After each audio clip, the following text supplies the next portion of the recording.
Something huge just happened at Discord, and if you love online gaming communities or just hanging out online in general, this could affect you more than you think. After 13 long years, the man who built Discord is stepping down, and his replacement, let's just say it's someone whose track record is already making hardcore users quite nervous. And that's not the only shakeup we have.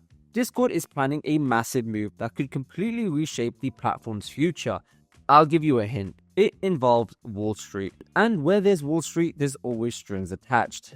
And if you thought it couldn't get any messier, there's a major lawsuit that's been brewing, calling Discord's safety promises into question, especially when it comes to protecting its younger users. Is this the downfall of one of the last great internet communities, or are we just watching the next evolution of billion-dollar tech companies? And no one really likes how that happens. I mean, just think about Twitter and how that turned into X. Stay tuned, we're breaking it all down, and trust me, this is one story you have to hear. We'll go through all of it in this video. Before we dive into what exactly is happening, it's important to discuss what Discord is and how we even got here. Back in 2015, Discord launched quietly into a crowded space. Gamers at the time were using everything from TeamSpeak to Skype to Ventrilo to whatever the hell that is. I've never even heard of that before, to just get connected online. But the problem was clear. Existing options were clunky, laggy, full of security issues, or plain ugly to use and really didn't have that much benefit and really wasn't good for, playing amongst your community, for example. Jason Citron and Stan Vishnevsky, I don't know how to say his name, I apologize, saw an opportunity. Create a free, easy-to-use, beautiful platform designed specifically for gamers who needed real-time communication without the headache. And they nailed it. Discord absolutely exploded thanks to one key thing: word of mouth. Gamers told their friends, who told their friends, and who told their cousin. Yeah, SpongeBob reference.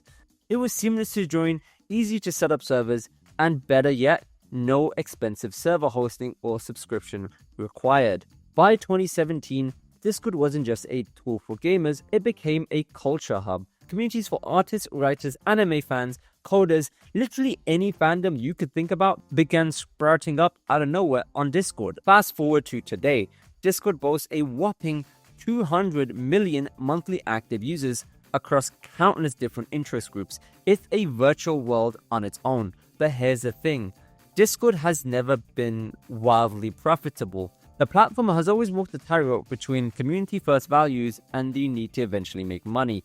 And let's just say now, the balancing act has gotten a lot trickier, now affecting the future of the platform as a whole. So here's the big headline. Jason Citron, the face of Discord, is stepping down as CEO. And after more than a decade building one of the internet's most beloved and largest platform, he's officially handing the reins to Humam Sakimi. I'm sorry if I butchered that name. I'm kind of stupid. Now, if that name sounds familiar, it should. This guy is no stranger to gaming, but not necessarily the kind of gaming most Discord users feel nostalgic about. He was the vice chairman of Activision Blizzard, the mega corporation behind titles like Call of Duty and World of Warcraft, and even served as the CEO of King, the mobile game empire behind Candy Crush. Yes, Candy Crush, known for its aggressive microtransactions and ad-driven revenue models. Already, users are connecting the dots, and what they see isn't exactly reassuring. And Discord is saying that Jason Citron isn't disappearing completely. He's sticking around as an advisor and a board member, basically. But let's be real. When a founder steps down, even if they linger in the background, it signals a major shift in the company's culture. Citron says he wants time to relax, game, and take a step back. And honestly, good for him. But it leaves one massive question hanging. Who is steering the ship now, and where are they taking it? And honestly, it's not looking good, because Discord is already in a massive mess, and the CEO stepping down is the last thing the company needs. But good on the guy, he can enjoy Oblivion Remastered. If you need more videos on Oblivion Remastered, I have 2 that you can go watch. Links over here. Back to the main point on Discord. It's wild to think that a service once ran on word of mouth among League of Legends and Fortnite players is now a major social platform. From virtual classrooms to music fan clubs to global community, Discord is no longer just for gamers. In recent statements, Discord has said it's returning to its gaming roots, which sounds nice, until you realize it's also corporate speak for we need to make better monetization strategies. The video game industry isn't looking so well. They stick microtransactions literally wherever they can get it. With the talks of ad revenue, premium features, and yes, potential microtransactions, it feels like Discord is trying to figure out how to turn community loyalty into cold hard cash without setting off rebellions and setting the alarm bells off completely. So, what does this mean for you?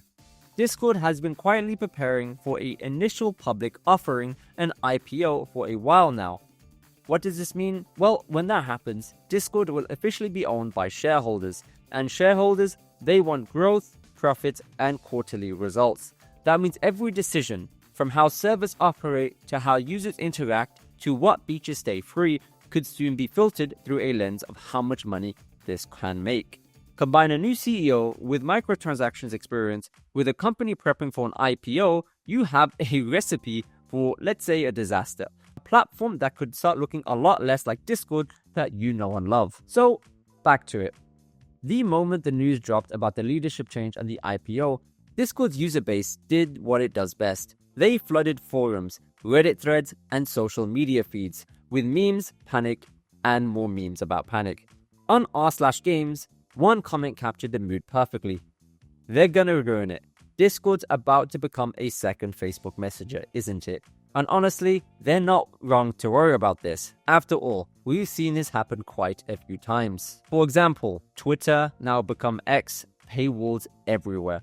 Reddit, the API price hikes, and endless ads. Facebook, Facebook, come on. Another major concern with all of this is that Discord might start locking core features, for example, voice chat, screen sharing, file uploads, you name it, behind paywalls. We don't know at the moment, but who knows how the future of Discord could look like. Paywalls is most likely going to be the strategy they're going to use, since Discord already has such a tight grip on, online communities and gaming, voice chat, and lobbies already. Right now, Discord Nitro exists as a nice-to-have feature for extra perks like better emojis and bigger file uploads. However, this is most likely not going to be the case with Discord moving forward. But what happens post-IPO when growth targets aren't met? Would things we take for granted today suddenly cost $5.99 a month? Honestly, it could very well be the case. The fear is real and honestly not justified, and we do need to speak up about this. And if all this wasn't bad enough, Discord is facing a serious lawsuit from the New Jersey Attorney General. The lawsuit accuses Discord of misleading users, specifically parents and younger users, about how safe the platform actually is. Key allegations are Discord did not properly enforce the minimum age requirement, and safety settings were confusing and ineffective at protecting its young users, and safe direct messaging filters were not clearly explained or properly enforced, which is kind of a big deal for younger users on the platform and online safety as a whole. Now, here's the thing. Discord claims that its safe direct messaging feature would protect users by scanning and removing explicit content. But according to the lawsuit, DMs between friends were excluded from scanning by default, leaving young users vulnerable. Even when filters were enabled, harmful content could very well slip through, and that's a huge deal, especially in today's world of increasingly online safety concerns, as they should, because we need to do as much as we can to protect the younger users, because they are the next generation, and we need to obviously, keep them safe online. There's a lot of weirdos out there, okay? That's pretty standard. And I'll be honest, Discord is not alone here. The state attorneys general across the US are launching investigations and lawsuits against all major players here. Meta, Snapchat, TikTok, you name it. They're probably under investigation right now.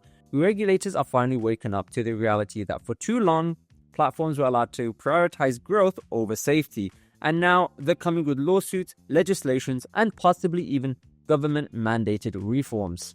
And with all this being said, we can look at major changes for Discord, and it's not looking good. We have a new CEO with corporate and microtransactions backgrounds, with his roots in trying to make as much money through video games, an impending IPO that could put profit over community. Well, not could, most likely will. That's the whole point of it. A lawsuit that strikes at the heart of the platform's trustworthiness and how it engages with users. In short, Discord as we know it will probably not exist in a few years' time. Will it survive the storm? I don't know. Is it going to stay true to its roots? Well, we're going to have to wait and see. I will make sure to keep you guys updated on all news regarding this. So make sure to press the subscribe button down below if you want to stay up to date. What do you think is going to happen to Discord? Are you optimistic, skeptical, or already shopping for alternatives? Drop your thoughts in the comments below because I will read everything. And if you want more deep dives into gaming culture, tech drama, and the future of the internet, make sure to press subscribe and turn on notifications. We'll be following this story closely, so let me know what you guys think. And if you need more content, I have some videos for you right over here. Go click them. Go click the video. Why are you still here? Alright, see y'all.